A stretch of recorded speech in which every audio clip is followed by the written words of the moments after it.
Section 2, Because of Winn-Dixie, Chapter 6. I spent a lot of time that summer at the Herman W. Block Memorial Library.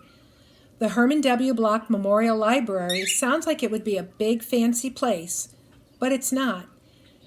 It's just a little old house full of books, and Miss Franny Block is in charge of them all. She's a very small, very old woman with short gray hair, and she was the first friend I made in Wyoming. It all started with Winn-Dixie not liking it when I went into the library because he couldn't go inside too. But I showed him how he could stand up on his hind legs and look in the window and see me in there selecting my books, and he was okay, as long as he could see me. But the thing was, the first time Miss Franny Block saw Winn-Dixie standing up on his hind legs like that, looking in the window, she didn't think he was a dog. She thought he was a bear. This is what happened. I was picking out my books and kind of humming to myself, and all of a sudden, there was this loud and scary scream. I went running up to the front of the library, and there was Miss Franny Block sitting on the floor behind her desk. "Miss Franny?" I said. "Are you all right?" "A bear," she said. "A bear?" I asked. "He has come back," she said. "He has? Where is he?" "Out there," she said, and raised a finger and pointed at Winn-Dixie standing up on his hind legs, looking in the window for me. "Miss Franny Block," I said, "that's not a bear. That's a dog. That's my dog, Winn-Dixie." "Are you positive?" she asked. "Yes, ma'am," I told her. "I'm positive. He's my dog. I would know him anywhere."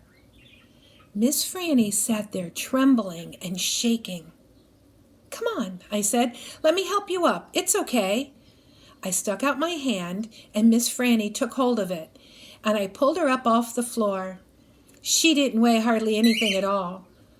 When she was standing on her feet, she started acting all embarrassed, saying how I must think she was a silly old lady, mistaking a dog for a bear, but that she had had a bad experience with a bear coming into the Herman W. Block Memorial Library a long time ago, and she hadn't quite gotten over it.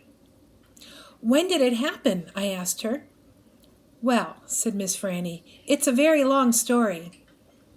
"That's okay," I told her. "I am like my mama in that I like to be told stories. But before you start telling it, can Winn-Dixie come in and listen too? He gets lonely without me." "Well, I don't know," said Miss Franny. "Dogs are not allowed in the Herman W. Block Memorial Library." "He'll be good," I told her. "He's a dog who goes to church."